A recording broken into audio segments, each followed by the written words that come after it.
রব বলেন কিয়ামতের আগ পর্যন্ত এরকম হবে, বিশ্বের সবগুলো মসজিদ আবার সতেজ হয়ে যাবে। যে মসজিদগুলোর মধ্যে স্বর্ণ যেই পরিমাণ ছিল ওগুলোর মধ্যে ওই পরিমাণই থাকবে। বাইতুল মুকদ্দাসে অনেক পরিমাণ স্বর্ণ ছিল, অনেক পরিমাণ হীরা ছিল, মণিমুক্তা ছিল, জহর ছিল। সুলাইমান পয়গম্বর আলাইহিস সালাতু ওয়াস সালাম থাকা অবস্থায় যেই পরিমাণ শান শৌকতে বাইতুল মুকদ্দাস রেখে গেছে, আল্লাহ বলেন কিয়ামতের আগে আগে ওই পরিমাণ শান শৌকতে আমি আবার বাইতুল মুকদ্দাসকে সাজাবো। খানায়ে কাবা যেরকম অবস্থা ছিল আমি ওরকম অবস্থায় আবাই করব। কেননা এক সময় গোটা বিশ্বের সব কিছু ধ্বংস হয়ে যাবে, খানায়ে কাবা ধ্বংস হবে না, বাইতুল মুকদ্দাস ধ্বংস হবে না, বিশ্বের মসজিদগুলো ধ্বংস হবে না, এগুলো অটল থাকবে, অবিচল থাকবে। কেন ধ্বংস হবে না তোমরা কি জানো?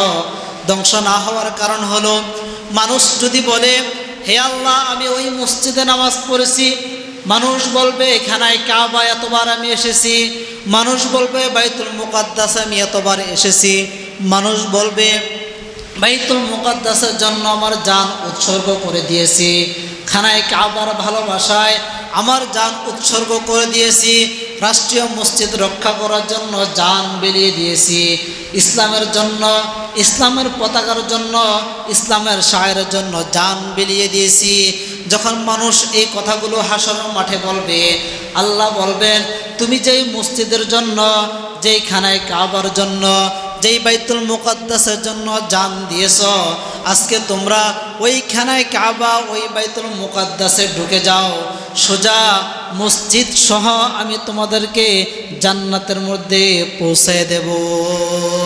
সুবহানাল্লাহ, আলহামদুলিল্লাহ।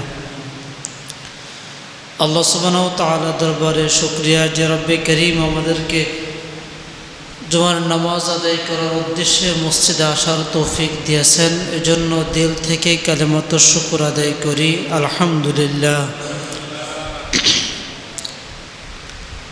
আমরা আজকে কাবা সম্পর্কে ইনশাল্লাহ কিছু কথা জানব। 2 বছর আগে কাবা সম্পর্কে আরও কিছু কথা হয়েছিল, যে কথাগুলো বাকি রয়েছে এ সম্পর্কে ইনশাল্লাহ আমরা কাবা সম্পর্কে কিছু কথা জানব। আমরা জানি যে আল্লাহ সুবহানাহু ওয়া তাআলা সর্বপ্রথম এই পৃথিবীর মধ্যে যে ঘর তৈরি করেন তার নামই হলো কাবা। আয়াতের মধ্যে বলা হয় ইন্না আউওয়ালা বাইতি উযিআ লিন-নাস লাল্লাযী বিবাক্কাতা মুবারাকাও ওয়া হুদাল লিল আলামিন। এই পৃথিবী আল্লাহ সুবহানাহু ওয়া তাআলা তিনার নির্দেশে 6 দিনের মধ্যে সৃষ্টি করেছেন। একটা সময় এমন ছিল যে পুরো জায়গায় পানি ছিল, শুধু পানি, এবং আল্লাহ সুবহানাহু ওয়া তাআলার আরশ পর্যন্ত পানির মধ্যে ভাসমান ছিল। এটা আয়াতের মধ্যে আছে ওয়া কানা আরশুহু আলাল মা, যে আল্লাহ সুবহানাহু ওয়া তাআলা আরশ এত শক্তিশালী যে এই শক্তিশালী আরশ পর্যন্ত পানির মধ্যে কি ছিল? ভাসমান ছিল। আমরা যদি আল্লাহ সুবহানাহু ওয়া তাআলার কিছু বিষয়ের দিকে লক্ষ্য করি তাহলে দেখতে পাই যে তিনি কত শক্তিশালী। যেমন দেখা যায় আরশ তৈরি করার পরে আল্লাহ সুবহানাহু ওয়া তাআলা ফেরেশতাকে ডাকলেন। ফেরেশতাকে ডেকে আল্লাহ সুবহানাহু ওয়া তাআলা বললেন যে তোমাদের কি পরিমাণ শক্তি আছে, ফেরেশতাদের কি পরিমাণ শক্তি আছে এটা বোঝার জন্য আমরা যদি একটু জিবরাইল আমিন আলাইহিস সালাতু ওয়াস সালামের একটা ইতিহাসের দিকে লক্ষ্য করি তাহলে দেখতে পাই যে কি পরিমাণ শক্তি ফেরেশতাদের আছে। যখন ইউসুফ পয়গম্বর আলাইহিস সালাতু ওয়াস সালামকে কূপ থেকে নিক্ষেপ করা হয়েছে, মানে কূপের উপর থেকে নিক্ষেপ করা হয়ে গেছে।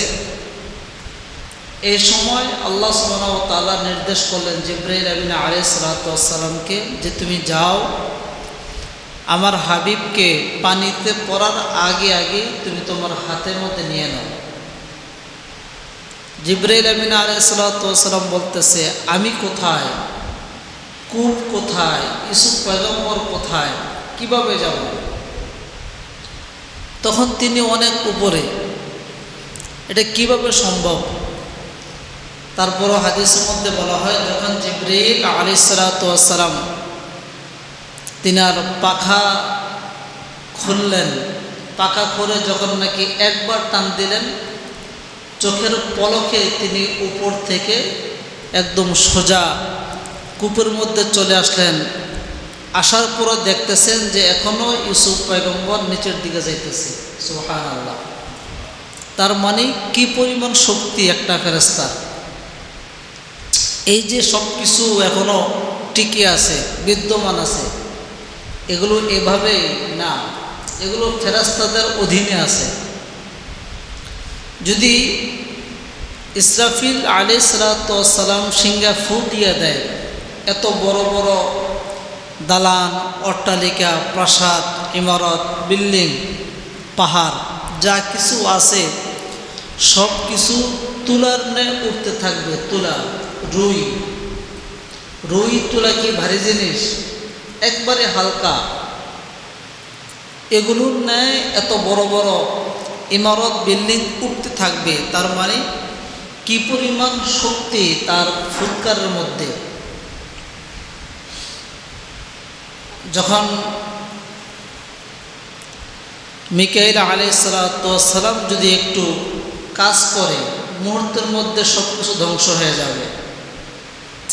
এই পরিমাণ শক্তি ফেরেশতাদের মধ্যে। যাই হোক, যেটা বলতেছিলাম যে আল্লাহ সুবহানাহু ওয়া তাআলা ফেরেশতাকে ডেকে বললেন যে আমার এই আরশটাকে তোমরা উঠাও, দেখি তোমাদের কি পরিমাণ শক্তি আছে।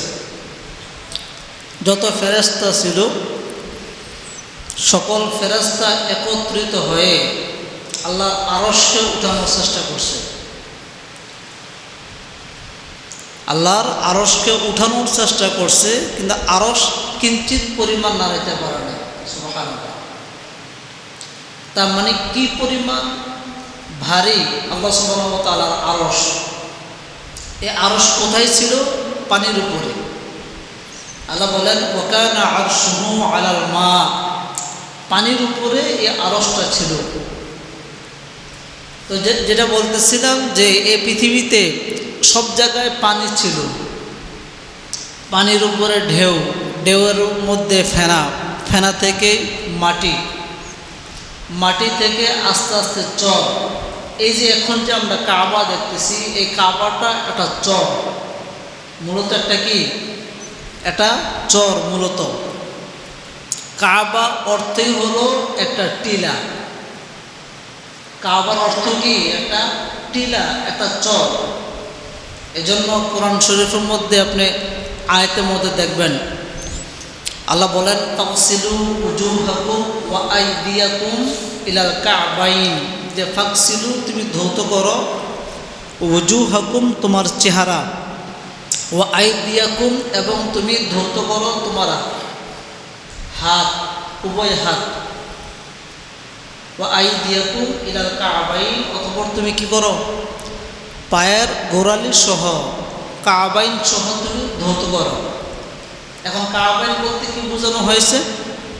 কাবাইন বলতে বোঝানো হয়েছে যে আমাদের পায়ের যে গোড়ালির দুই পাশে যে উঁচু জায়গা আছে, দুই পাশে আছে না সবার, এই যে দুই পাশে যে উঁচু জায়গা আছে, এই উঁচু জায়গাকে কাবাইন বলা হয়। তাহলে আল্লাহ সুবহানাহু ওয়া তাআলা বলেন পুরোটা ছিল সমতল মরুভূমি, এর মধ্যে একটা টিলা হয়ে গেছে, কাবা হয়ে গেছে, ওইখান থেকে কাবা নাম করা হয়েছে। আল্লাহ সুবহানাহু ওয়া তাআলা আয়াতের মধ্যেও ওইটা বলে দিছেন যে এই যে কাবা তৈরি হইল, এই কাবাটা হলো সর্বপ্রথম ঘর। পৃথিবীর মধ্যে সর্বপ্রথম ঘর কোনটা? কাবা শরীফ। আল্লাহ বলেন ইন্না আউওয়ালা বাইতিন বুদিআ লিন-নাস লাল্লাযী বিবাক্কাতা মুবারাকান ওয়া হুদাল লিল-আলামিন। আল্লাহ বলেন ইন্না আউওয়ালা বাইতিন, নিশ্চয়ই আমি সর্বপ্রথম একটা ঘর তৈরি করেছি। বুদিআ লিন-নাস, ঘর তৈরি করা হয়েছে মানুষের জন্য। লাল্লাযী বিবাক্কাতা মুবারাকান ওয়া হুদাল লিল-আলামিন, আর এই ঘরটা মক্কা শরীফে অবস্থিত, যেটা পবিত্র কালামে পাকের মধ্যে বাক্কা বলেছেন। বাক্কা বলার অনেকগুলো কারণ আছে। আমরা 2 বছর আগে বাক্কার যত কারণ আছে এগুলো আলোচনা শুনেছিলাম, কি জন্য আল্লাহ বাক্কা বলছেন। তো যাই হোক, আল্লাহ সুবহানাহু ওয়া তাআলা এই ঘর তৈরি করছেন মুসলমানের ইবাদতের জন্য, এবং গোটা বিশ্বের যত মুসলিম আছে তারা ওইখানে গিয়ে ইবাদত করবে, এজন্য আল্লাহ সুবহানাহু ওয়া তাআলা ঘর তৈরি করছেন। এবং সর্বপ্রথম ঘর আল্লাহ সুবহানাহু ওয়া তাআলা পৃথিবীর মধ্যে যেটা তৈরি করছেন এটার নাম কি? কাবা। সর্বপ্রথম ঘর যেটা বানিয়েছেন এটার নাম কি? কাবা, মক্কাতুল মুকাররমা, পবিত্র কাবা শরীফ। এখন আল্লাহ সুবহানাহু ওয়া তাআলা আমাদের জন্য কাবা তৈরি করছেন। কি জন্য তৈরি করছেন? ইবাদত করার জন্য। কাবাটা কার ঘর? আল্লাহ সুবহানাহু ওয়া তাআলার ঘর। এবং আল্লাহ বলেন যে জান্নাতের মধ্যে কিছু পাথর থাকবে, পাথর, যে পাথরগুলোর নাম হলো ইয়াকুত। আমি রব এই কাবাটাকে ইয়াকুত নামক পাথর দিয়ে তৈরি করেছি। সুবহানাল্লাহ।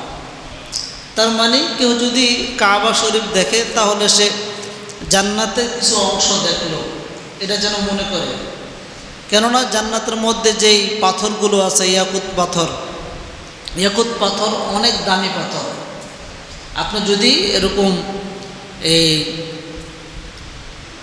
রোদের মধ্যে রেখে দেন, তারপরে যদি ঘরে নিয়ে যান, সারা রাত এই পাথর আপনাকে আলো দেবে, এরকম একটি পাথর। তাই জন্য দামি পাথর দ্বারা আল্লাহ সুবহানাহু ওয়া তাআলা এই কাবা তৈরি করছেন। তাহলে আল্লাহ তাআলা আমাদেরকে সৃষ্টি করছেন, সৃষ্টি করার পরে আমাদেরকে ইবাদত করার জন্য বলছেন। ইবাদত আমরা কোন দিকে ফিরে করব, কোথায় করব, এজন্য আল্লাহ সুবহানাহু ওয়া তাআলা আমাদেরকে একটা স্থান নির্দিষ্ট করে দিয়েছেন। আল্লাহ সুবহানাহু ওয়া তাআলা বলেন, কোন মানুষ যদি কাবাকে পিছন দিয়ে ইবাদত করে, অথবা কাবাকে সামনে না রেখে ডান বাম রেখে যদি ইবাদত করে, তাহলে কি ইবাদত হবে? হ্যাঁ, হবে না। আপনার কাবাকে সামনে রাখতে হবে। যদি আপনি উত্তর দিকে ফিরে ইবাদত করেন, কাবা আপনার অন্য পাশে, ইবাদত হবে না। যদি কাবা পিছনে থাকে, ইবাদত হবে না। কাবা সামনেই থাকতে হবে। রব্বে কারীম বলে, কাবাকে যদি সামনে রেখে মানুষ ইবাদত করে তাহলে ওই ইবাদত কবুল হবে, এছাড়া ইবাদত কবুল হবে না। এজন্য আমাদের রব সৃষ্টি করছেন, ইবাদতের স্থান বানাইছেন, ইবাদত ওই দিকে ফিরে করার জন্য নির্দেশ দিয়েছেন। পক্ষান্তরে যারা নাকি অন্য জাতি, হিন্দু হোক, বৌদ্ধ হোক, খ্রিস্টান হোক, বিধর্মী অন্য জাতি যারা আছে, তারা কিন্তু এরকম ইবাদতগার একটা তৈরি করে। তারা ইবাদত করার জন্য এরকম একটা মূর্তি তৈরি করে। সেই মূর্তি তারা নিজেরাই বানায়। যেমন দেখা যায় পূজার আগে অথবা সারা বছর একটা তাদের, আমাদের যেরকম মসজিদ আছে তাদের এরকম কি আছে, মন্দির আছে, আছে না? তাদের গির্জা আছে, ওইখানে দেখবেন একটা মূর্তি থাকে। এই মূর্তি কি আল্লাহ বানাইছে? কে বানাইছে? আরা বানাইছে। তাদের নিজের হাতে তৈরি, নিজের হাতে তৈরি করছে। বাঁশ, বিভিন্ন খড়কুটা দিয়ে বিভিন্ন পদ্ধতির মাধ্যমে এই মূর্তি তারা তৈরি করছে। এবং তৈরি করে এটার নিকট তারা সাহায্য চায়, তৈরি করে এটার ইবাদত করে, তৈরি করে এই মস্তক এর মধ্যে তারা দেয়, এটাকে সাজদা করে, এটার নিকট তারা সব কিছু করে। তাদের মধ্যে আমাদের মধ্যে পার্থক্য আছে না? অনেক পার্থক্য। আল্লাহ বলেন, আমি সৃষ্টি করছি, তোমরা আমার ইবাদত করবে, তাহলে জান্নাতে যেতে পারবে। আর তোমরা যদি নিজেরাই তোমরা রব বানাও, বানিয়ে যদি তোমরা তার ইবাদত করো, তাহলে তোমরা জান্নাতে যেতে পারবে না, জাহান্নামে যেতে হবে। এখন আমরা কি কাবা শরীফ অথবা যে ইবাদতকার যেগুলো আছে এগুলো রবের নির্দেশেই করেছি নাকি অন্যের নির্দেশে করেছি? করে নাই। আমরা আল্লাহ সুবহানাহু ওয়া তাআলার নির্দেশেই এই ইবাদতগারগুলো তৈরি করেছি এবং ওইদিকে ফিরে আমরা ইবাদত করার জন্য চেষ্টা করতেছি। আল্লাহ সুবহানাহু ওয়া তাআলা বলেন যে কাবা হলো মানুষের হৃদয়ের একটা ভালোবাসা। যদি কোনো মানুষ কাবার সাথে মহব্বত রাখতে পারে, তাহলে এই কাবা আপনাকে জান্নাত পর্যন্ত পৌঁছায় দেবে। আর যদি আপনি মূর্তির সাথে মহব্বত করেন, ভালোবাসা রাখেন, তাহলে এই মূর্তি আপনাকে জাহান্নামে নিয়ে যাবে। এটা হাদিস। রাসূল বলেন, আল মারউ মা মান আহাব্বা, যার ইবাদত করবে, যার সাথে মহব্বত রাখবে, যার সাথে ভালোবাসা করবে, সে তাকে জান্নাত এবং জাহান্নামে নিয়ে যাবে। আমরা কাবাকে সামনে রেখে ইবাদত করি, কাবাকে ভালোবাসি, কাবাকে পছন্দ করি, কাবা আমাদেরকে জান্নাতে নিয়ে যাবে। যারা নাকি কাবাকে মাইনাস করে অন্যের ইবাদত, অন্যের দাসত্ব, অন্যকে সামনে রেখে বন্দিগি করে, সে তাকে জাহান্নামে নিয়ে যাবে। এজন্য কাবার ভালোবাসা আমাদের অন্তরে লালন করতে হবে। এখন এই যে কাবা বানাইলেন, কাবার মধ্যে আল্লাহ একটা শক্তি দিলেন। শক্তি কি শক্তি? কাবার মধ্যে শক্তি দিলেন যে কাবার চত্বরে কিয়ামত পর্যন্ত দাজ্জাল প্রবেশ করতে পারবে না। দাজ্জাল পুরো বিশ্বে সব জায়গায় প্রবেশ করতে পারবে, সব জায়গায় যেতে পারবে, সব জায়গায় ধোঁকা দিতে পারবে, সব জায়গায় গিয়ে মানুষের ঈমান নষ্ট করতে পারবে। কিন্তু কাবার চত্বরের মধ্যে, কাবার এরিয়ার মধ্যে দাজ্জাল প্রবেশ করতে পারবে না। এটা কাবার একটা শক্তি। এবং কাবার উপর দিয়ে কোনো পাখি, কোনো পশু এদিক সেদিক যেতে পারে না। কাবাটা নিরাপদ। কাবাটা আল্লাহ সুবহানাহু ওয়া তাআলা নিরাপদ রাখছেন। এজন্য বলা হয় যে কোনো মানুষ যদি কাবার মধ্যে প্রবেশ করে, তাহলে সে যেন নিরাপদ হয়ে যায়। তাকে তোমরা হত্যা করিও না, তাকে তোমরা মারিও না, তাকে তোমরা এখান থেকে নিয়ে জেলখানায় দিও না। এটা কাবার একটা শক্তি।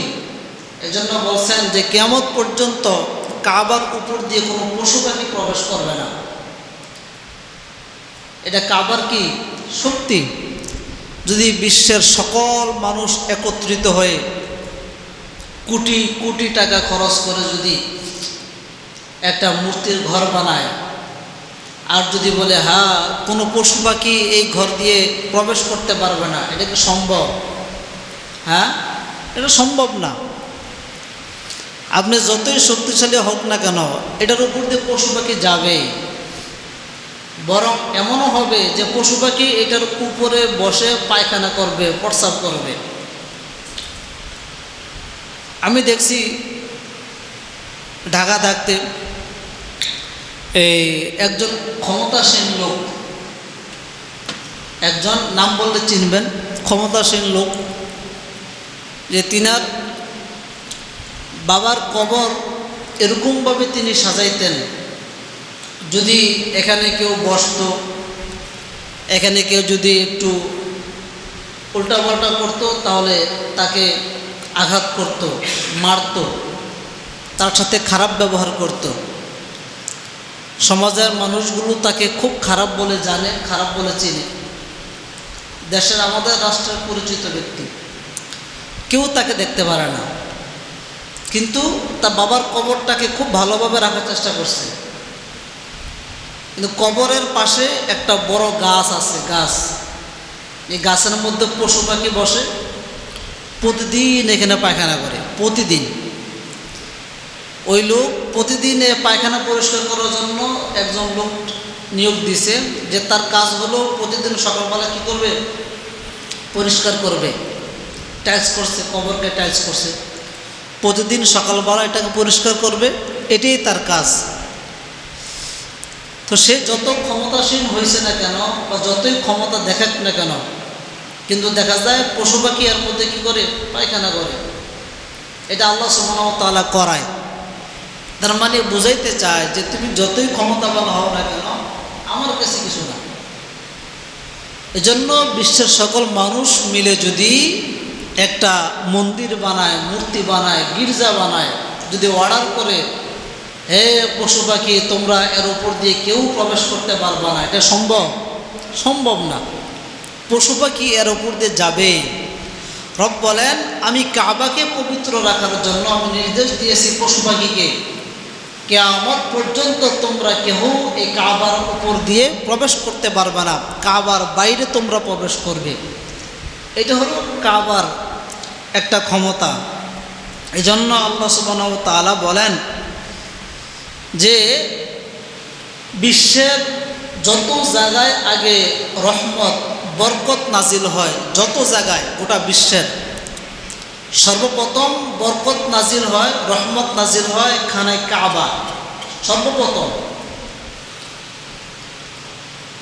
যেমন বাংলাদেশ থেকে দোয়া করছেন, হে আল্লাহ আমার সন্তান দরকার, সন্তান দাও, বাংলাদেশ থেকে দোয়া।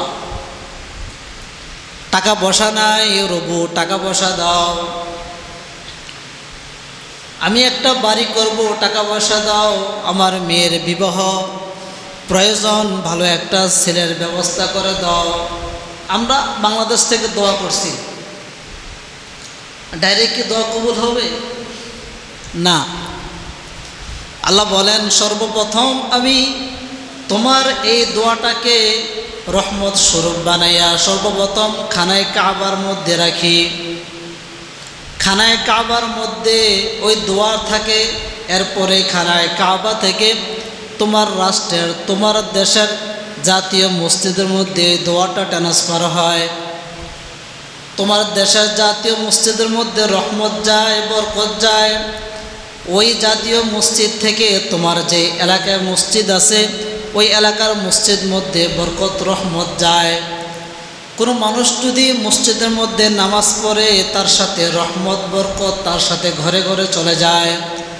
আর মানুষ যদি মসজিদের মধ্যে নামাজ না পড়ে, নামাজ ছেড়ে দেয়, তাহলে এই ব্যক্তি কিয়ামত পর্যন্ত রহমতও পায় না, বরকতও পায় না, রহমত বরকত থেকে বঞ্চিত থাকে। রহমত যদি আপনার পেতে হয়, মসজিদে আসতে হবে। রহমত যদি পেতে হয়, বরকত যদি পেতে হয়, মসজিদে আসতে হবে। এজন্য বলে সর্বপ্রথম বাইতুল মামুর থেকে, একদম উপর থেকে সর্বপ্রথম রহমত বরকত নাজিল হয় কোথায়? খানায় কাবায়, কাবা শরীফে। কাবা থেকে দেশের জাতীয় মসজিদে যায়, জাতীয় মসজিদ থেকে বিভিন্ন পাড়া মহল্লায় এলাকায় ওই মসজিদগুলো যায়, ওই মসজিদগুলো থেকে বিভিন্ন ঘরে ঘরে রহমত প্রবেশ করে, সোজা আসে না। এটাই খানায় কাবার একটা শক্তি, ওইখান থেকেই আসে। কিন্তু দেখা যায় আমাদের হিন্দুয়ানা যারা আছে, তারা যে মূর্তি বানায়, আল্লাহ বলেন তাদের এখানে তো রহমত আসা দূরের কথা, এখানে গজব আসে, গজব। ওইখানে সর্বদাই গজব আসে।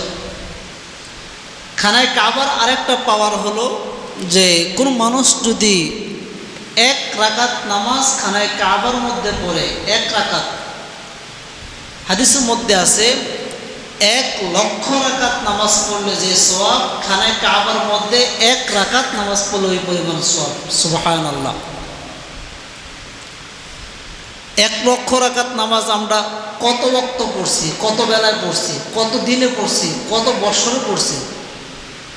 দেখা যায় 5 বছর মিলেও 1,00,000 রাকাত নামাজ হবে না তো। 5 ওয়াক্ত নামাজের 17 রাকাত। আপনি যদি 17 রাকাত করে হিসাব করেন দেখবেন যে আপনার হায়াতের জিন্দেগি শেষ, তারপরে 1 লক্ষ রাকাত নামাজ আপনার পড়া হয় নাই। আল্লাহ সুবহানাহু ওয়া তাআলা বলেন, খানায় কাবার মধ্যে এসে যদি 1 রাকাত নামাজ পড়ো তাহলে 1 লক্ষ রাকাত নামাজ পড়লে যে সওয়াব, 1 রাকাত নামাজ পড়লে ওই পরিমাণ সওয়াব। সুবহানাল্লাহ। এটা খানায় কাবার ফজিলত। এটা অন্য কোনো ইবাদতগার, অন্য কোনো উপাসনার ফজিলত না, শুধুমাত্র খানায় কাবার ফজিলত। আল্লাহ সুবহানাহু ওয়া তাআলা বলতেছেন যে অন্য যে ইবাদতগুলোর জায়গা আছে, অন্য বলতে বিধর্মীদের যে ইবাদতগুলোর জায়গা আছে ওইখানে গিয়ে আপনি বেয়াদবি করতে পারবেন, ওইখানে গিয়ে খারাপ আচরণ করতে পারবেন, ওইখানে গিয়ে আপনি বিভিন্ন হট্টগোল করতে পারবেন, কিন্তু মূর্তির কোনো শক্তি নাই আপনাকে কি করার, প্রতিবাদ করার। যেমন দেখা যায় মূর্তির সামনে খাবার দেয় না মূর্তির সামনে, এই খাবারের মধ্যে বিভিন্ন মাছি এদিক সেদিক ঘোরাঘুরি করে খাবার মাছিয়ে খায়, পোকামাকড়ে খায়। মূর্তি কি কখনো বলতে পারে যে এই আমার খাবার তুমি কেন খাও? বলছে কখনো? না। এটা তো কোরআনে বলছেন দফাত তালিব ওয়াল মাতলুব, যে মূর্তির শক্তি নাই। জবাব, মাছি যে খাইতেছে এই শক্তি মূর্তির নাই যে মূর্তি তোমাকে কিছু করবে। যে তাদের ইবাদতগার যেটা আছে এখানে হট্টগোল করলেও কোনো সমস্যা নাই। পক্ষান্তরে আপনি যদি খানায় কাবা গিয়ে হট্টগোল করেন, ঝগড়া করেন, বিভিন্ন অশ্লীল কাজে লিপ্ত হন, আল্লাহ সুবহানাহু ওয়া তাআলা বলেন যে বিভিন্ন অশ্লীল কাজে লিপ্ত হওয়ার কারণে তুমি ধ্বংস হয়ে যাবে। এটা খানায় কাবার শক্তি। ওইখানে গিয়ে তুমি যদি খারাপ আচরণ করো তাহলে তুমি ধ্বংস হয়ে যাবে। এজন্য দেখা যায় হজ করার সময় মানুষকে বলে যে ভাই এখানে ঝগড়া করা যাবে না, মনোমালিন্য হওয়া যাবে না, একজনের সাথে আরেকজনের খারাপ আচরণ করা যাবে না, চোখ রাঙানো যাবে না, বদমেজাজ হওয়া যাবে না। কেন যাবে না? যে তোমার হজ কবুল হবে না। কেন যাবে না? যে কাবা বদদোয়া করবে, তুমি ধ্বংস হয়ে যাবে। এটা অন্য না যে মূর্তি তোমাকে কিছু বলতে পারবো না, এটা কাবা। যদিও দেখতেছে এখানে দাঁড়িয়ে আছে, তার অনেক শক্তি, দাঁড়িয়ে থাকলে কি হবে, অনেক শক্তি। কাবা তোমাকে একত্রিত করে জান্নাত পর্যন্ত নিয়ে যাবে, এই পরিমাণ শক্তি কাবাকে দেওয়া হয়েছে। আপনার মূর্তির শক্তি তো নাই বললেই চলে। আমরা যদি আমাদের জাতির পিতা কে জানেননি? জোরে বলেন। হ্যাঁ, এটা বিশ্বাস করতে হবে। যদি আবার ডানে পায়ে যান জাতির পিতা বলে তাহলে ইমান চলে যাবে, সোজা ইমান চলে যাবে।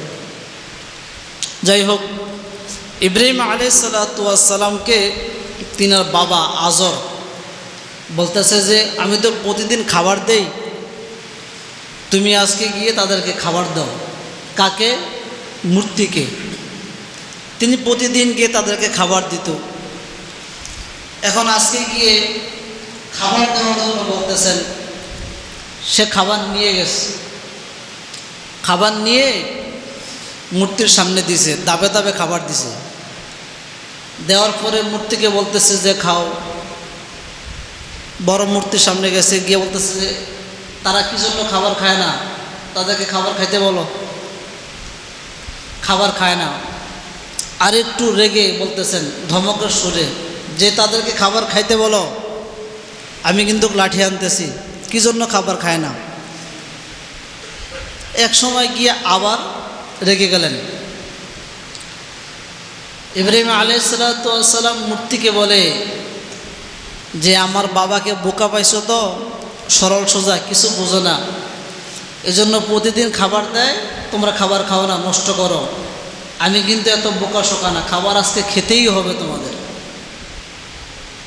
এক পর্যায়ে তিনি তো জানে খাবার খাবে না, এক পর্যায়ে গিয়ে তিনি বাসাত গেছে, বাসার থেকে কুড়াল আনছে, কুড়াল, ওই যে কাঠ কাটেছে কুড়াল। ইব্রাহিম আলাইহিস সালাতু ওয়াস সালামের মা বলতেছে যে তুমি তো অনেক ভালো হয়ে গেছো, যে তুমি মূর্তিকে খাবার দিতেছো, তুমি এতদিন এক আল্লাহর কথা বলছো, এখন তুমি মূর্তিকে খাবার দাও, আবার কুড়াল নিয়ে যাইতেছো, কাঠ কাটবে, কাঠ কেটে নিয়ে আসবে, ঘরে কাজ করতেছো, অনেক ভালো হয়ে গেছো তুমি। কুড়াল নিয়ে গেছে, কুড়াল নিয়ে বলতেছে যে মূর্তি তাদেরকে বলতেছে খাবার কি জন্য খাও না, তোমাদের খাবার মাছি খায়, পোকামাকড় খায়, মূর্তির এখানে যে মানুষগুলো থাকে তারা খায়, তোমরা কি জন্য খাও না। এক এক করে প্রত্যেকটা মূর্তি তিনি ভেঙে দিলেন, সব মূর্তি ভাঙছে। ভাঙ্গা যে বড় মূর্তি আছে ওর মধ্যে 11টা হাত, পিছন থেকে 11টা হাত থাকে, ওই 11টা হাত ভাঙছে। 11টা হাত ভেঙে কুড়াল ওই বড় মূর্তির গলায় ঝুলাই দিচ্ছে, ঝুলাই দিয়ে চলে গেছে। এদিক দিয়ে সব মানুষ এসে বলতেছে যে আজরা ছেলে মূর্তি সব ভেঙে দিছে, আমাদের দেবতা, আমাদের সব কিছু লালন পালন যে মূর্তি করে এই মূর্তিদেরকে ভেঙে দিছে, এটা প্রতিবাদ হোক, বিচার হোক, শাস্তি হোক। তখন ইব্রাহিম আলাইহিস সালাতু ওয়াস সালামকে ডাকলো আজর, যে তুমি কি জন্য ভাঙছো? বলে তারা আমার কথা শোনে না, আমি অনেক পরিশ্রম করে খানা নিয়ে গেলাম, খাবার দিলাম, এত কিছু করলাম, তাদেরকে ভালো ব্যবহার দিলাম, তারপরে একটু কর্কশ ভাষা ব্যবহার করলাম, দেখলাম যে কথা শোনে না। এখন এত টাকা নষ্ট হইতেছে খাবারের পিছনে, খাবার যদি নাই খায়, কথা যদি নাই শোনে, দেওয়ার বা কী প্রয়োজন? এই জন্য আমি এগুলোকে খাবার দিছি, খায় নাই, ওরা মারামারি লাগছে, বুঝে দেখেন না, বড় যে আছে শয়তান, সিদ্ধান্ত হয়েছে যে ইব্রাহিম পয়গম্বরকে আগুনে নিক্ষেপ করবে। যাই হোক, এটা অন্য আরেকটা ঘটনা। তো যেটা বলতেছিলাম যে মূর্তির কোনো কি নাই, শক্তি নাই, ক্ষমতা নাই, কিন্তু তারা তার ইবাদত করে। আল্লাহ বলেন যে আমি যে কাবা বানাইছি, খানায় কাবা, কাবার অনেক শক্তি আছে, তোমরা তার ইবাদত বেশি বেশি করো। যেমন মূর্তিকে আমার পয়গম্বর ভাঙছে, মুক্তি কিছু করতে পারে নাই, ঠিক সেম কাহিনী আমার কাবাকে ভাঙতে আসছে, কাবা তাকে ধ্বংস করে দিছে, তারা টিকতে পারে নাই। যেমন সূরা ফিলের ঘটনা তো এটাই, সূরা ফিলের ঘটনা এটা না, আপনার হস্তি বাহিনী মানে হাতি বাহিনী আসছে, এসে বলতেছে যে আমরা তো কাবাকে ভেঙে ফেলবো, ইয়ামান থেকে আসছে। সে প্রথম আব্রাহা, সে প্রথমে একটা ঘর তৈরি করছে, অনেক বড় করে ঘর তৈরি করে এ ঘর সাজাইছে, বিভিন্ন দামি দামি জিনিস ঘরের মধ্যে দিছে, বিভিন্ন দামি দামি জিনিস ঘরের মধ্যে দিয়ে গোটা বিশ্বের সব পার্লামেন্টিয়ান সদস্য যারা আছে, নেতা ফেতা যারা আছে, সকলের নিকট চিঠি দিছে যে আগামী বছর থেকে হজ পালন হবে, এখানে খানায় কাবায় হজ পালন হবে না, চিঠি দিছে। এখন সে যে ঘর বানাইছে, যারা মুসলমান ইমানদার তারা কি ওইখানে যাবে? যাবে না, তারা তো এখানে হজ করবে। এখন সে প্রথমে হজ করতেছে, ওইখানে সকালে একবার তাওয়াফ করে, বিকালে একবার তাওয়াফ করে, তার আশেপাশে যারা আছে সবাই কি করে? তাওয়াফ করে। দেখতেছে যাদের মোকাবেলায় এই কাবা বানাইছে তারা কেউ এখানে আসে না, তারা তাদের কাবায় ইবাদত করে, এই কাবার মধ্যে কেউ আসে না। এক পর্যায়ে গিয়ে যখন নাকি সে সকালে ইবাদত করতে গেছে ওইখানে কাবায় আব্রাহা, তখন দেখতেছে কে যেন কাবার মধ্যে পায়খানা করে দিচ্ছে। এটা তাফসিরের মধ্যে আছে, সূরা ফিলের তাফসিরে মারিফুল কোরআন বা ইবনে কাসির, এগুলো তাফসিরের মধ্যে ঘটনাটা আছে যে কাবার মধ্যে কি করছে? পায়খানা করে দিচ্ছে। এখন সে কাবা তওয়াফ করতেছে, দুর্গন্ধ, বলতেছে দুর্গন্ধ কিসের? তখন একজন গেছে, গিয়ে দেখতেছে যে অবস্থা খুব খারাপ, এসে বলতেছে স্যার ওইখানে কে জানি টয়লেট করে দিয়েছে, কি করা যায়? বলে কার এত সাহস?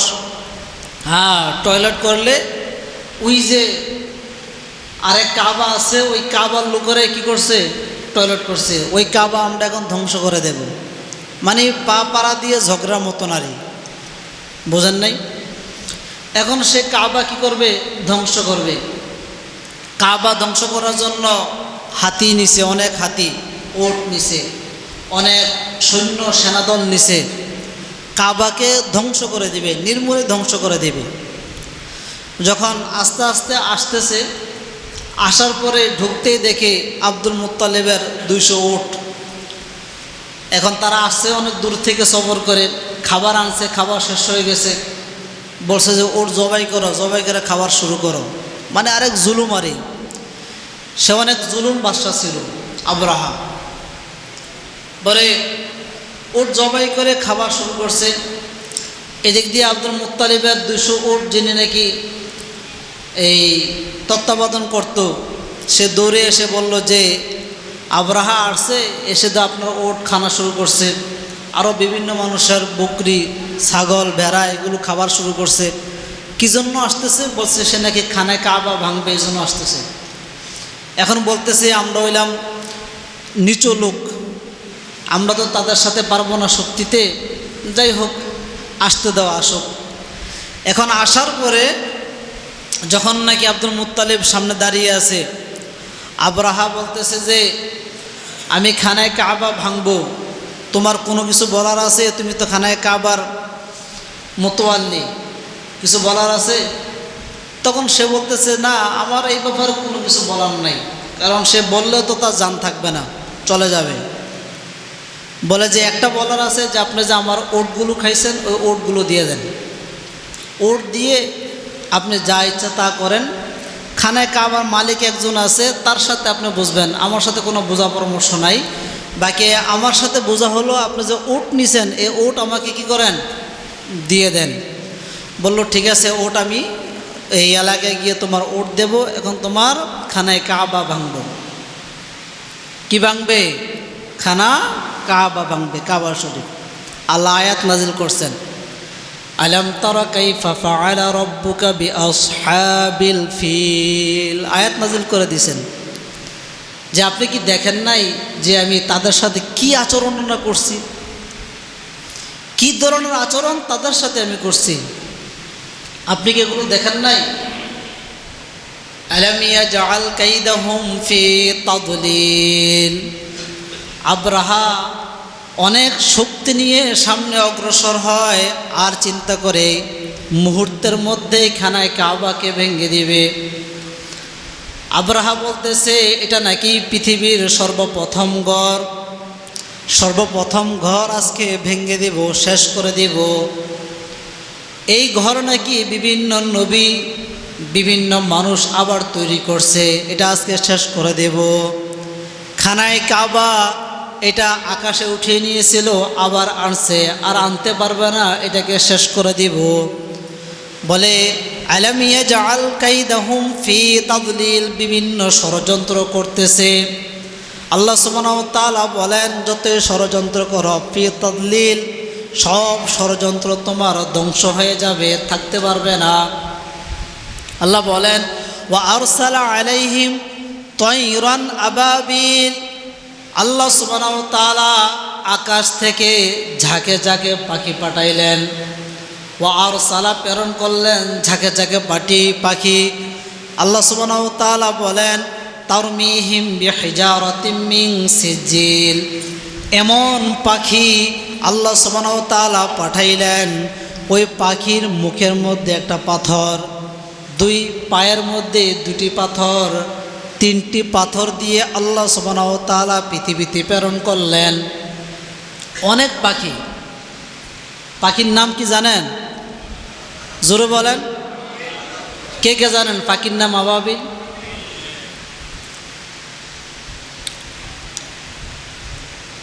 পাখির নাম কিন্তু আবাবিল না, এটা মিথ্যা কথা।